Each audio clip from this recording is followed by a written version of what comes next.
A couple of weeks back, my comment section turned into a comedy club with all the delusional chatter. It was like being hit by a nonstop meme storm.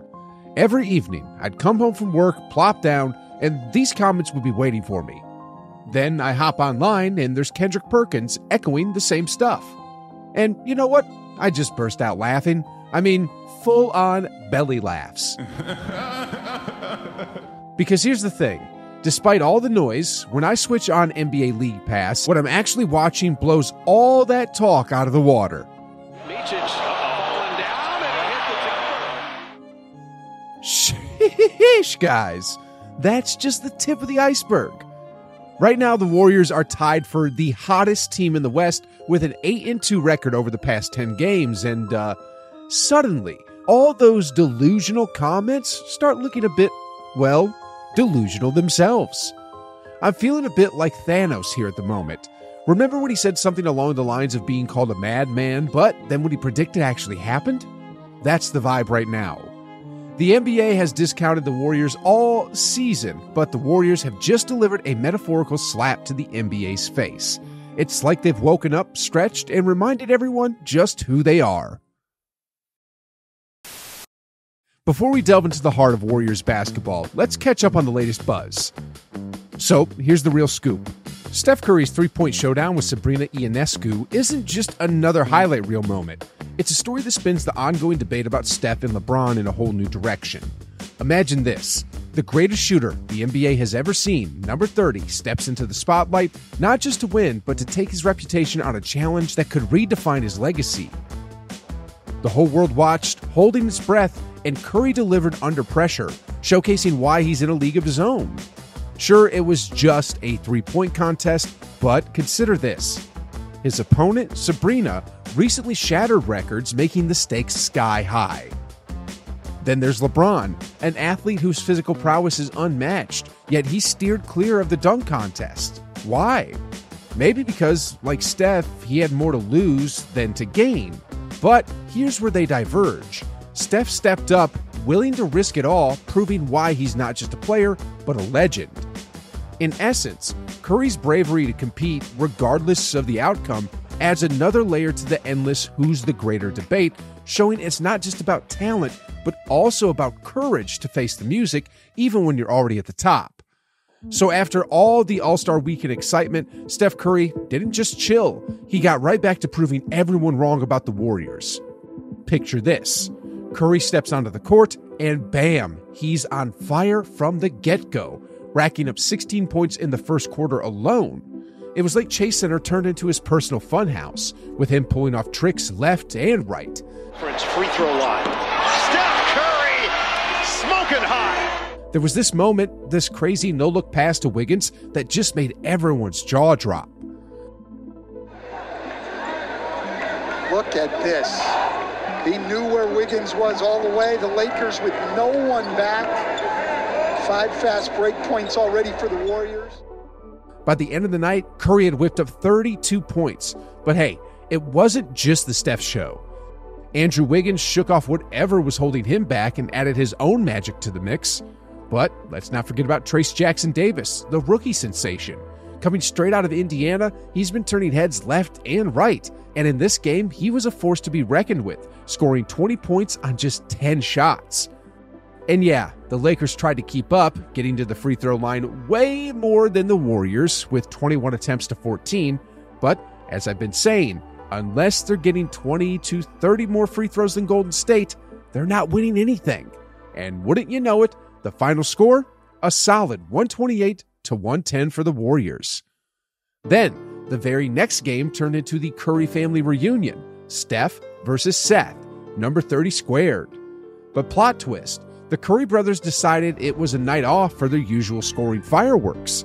Instead, Golden State turned the game into a defensive clinic, putting on a show that reminded everyone why you can't count them out because they're hanging out in 10th place. With key players like GP2 nursing injuries all season, Draymond taking too many unscheduled vacations, aka suspensions, and Wiggins hitting the snooze button for half the year, it's been a roller coaster. But this game, it was like they all woke up and decided to clamp down, holding Charlotte to a jaw-dropping 29 points by halftime. Talk about a defensive masterclass. But the real kicker at the end of the game, if you caught the scuffle triggered by Lester Quiones' last-second layup, you know what I'm talking about. Both coaches, especially Steve Clifford, went from bro hugs to bug-eyed disbelief in 0.5 seconds. And without needing to be a pro at reading lips, Clifford's reaction was pretty much everyone's mood watching that unfold. And then there was the exchange between Grant Williams and Draymond, with Draymond dishing out a comeback that was so sharp it could slice bread.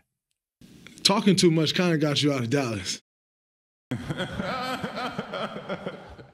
The following match was the one everyone marked with a big red circle on their calendars. Unfortunately, despite Klay Thompson lighting it up in the first half and the Warriors having another significant lead, the Nuggets managed to flip the script and clinch the win. But hey, no stress, it's just a minor hiccup on the journey. After all, it was the Warriors' third game in just 4 nights, and battling fatigue for a good chunk of the game, they still put up a valiant fight against the Nuggets, a team that came in guns blazing, ready to prove a point. On an even off night for Steph Curry, going 1 for 10 for three-point land, the Warriors didn't let size differences faze them against the Nuggets. Despite concerns over their smaller lineup, they kept up in the rebound game, proving size isn't everything. A tip of the hat is due to Nikola Jokic for his stellar performance, dropping a triple-double that barely raises eyebrows anymore. Just as Steph Curry breaks the game's laws, Jokic crafts his own rules.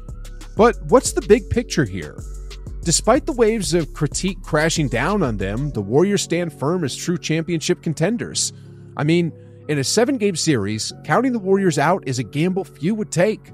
Draymond himself declared this recently on his podcast, reinforcing the notion that when push comes to shove, the Warriors are as formidable as they come. I 100% believe that we are legit title contenders this season. I don't see any team out there that we couldn't beat. Obviously, the cards got to fall in place. Obviously, a lot of things got to go your way. Obviously, you need some luck. That's just the nature of winning championships. But I don't see any team in the NBA that we can't beat and compete for a title. And mama, we still got that man.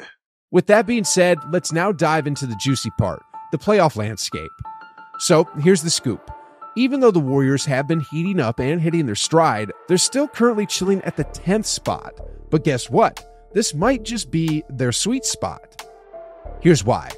Right now, the Western Conference standings has the Timberwolves and OKC Thunder basking in the glory of the top 2 slots, followed by the Nuggets and Clippers snagging the 3rd and 4th. For the Warriors, squaring off against teams with less playoff experience like those led by Ant-Man or SGA would be the perfect warm-up act before they take on the big guns. Honestly, landing in the 7th or 8th seed pre-play and tournament is like finding the perfect parking spot at the mall during the holiday rush, because let's be real, no one's jumping at the chance to go toe-to-toe with the Nuggets or Clippers right out of the gate. And with that groundwork laid, let's peek into what the play-in tournament scene looks like. So here's the deal. 6 teams are basically in a mad scramble for the playoffs in the Western Conference, right? We're talking about the Kings, Suns, Pelicans, Mavericks, Lakers, and Warriors all trying to snag spots 5 to 8. And guess what? There's only a teeny tiny difference, like 4 games, between the Kings at number 5 and the Warriors at number 10. With about 25 games left, it's anyone's game. But here's a fun twist. The Warriors have the easiest schedule ahead, meaning they're mostly playing teams that aren't exactly shooting for the stars this season. Meanwhile, the Suns are like that kid who got all the tough homework assignments, facing the toughest schedule of all. The Kings, Lakers, and Pelicans? Yeah, they're not having an easy time either. So, looking at the big picture, the Warriors are exactly where they want to be. Then, the excitement around the Warriors is about to skyrocket because Chris Paul is on the brink of returning. Just remember, before his injury, the Warriors bench was leading the league and everyone was green with envy. With CP3 poised to hit the court once more, we're all set for what promises to be a thrilling next chapter. Think about it. The Warriors have been absolutely cooking with some serious talent development in Kuminga, Pods, and Jackson Davis. Not to mention Peyton jumping back into the fray and Klay Thompson embracing a role coming off the bench.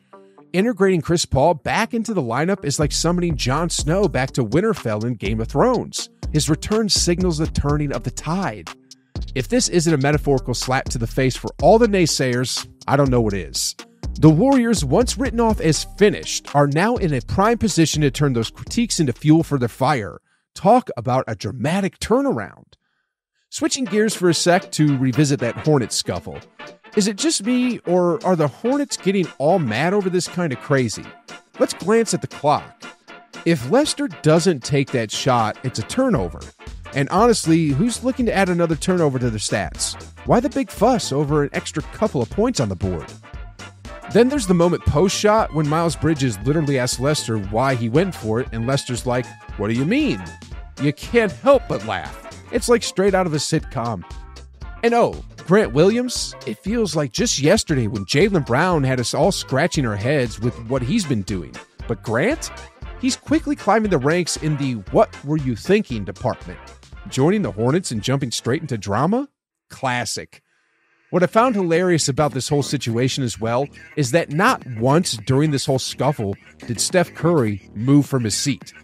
The man just quietly sat there the whole time and just observed. That's how you know this guy is a boss.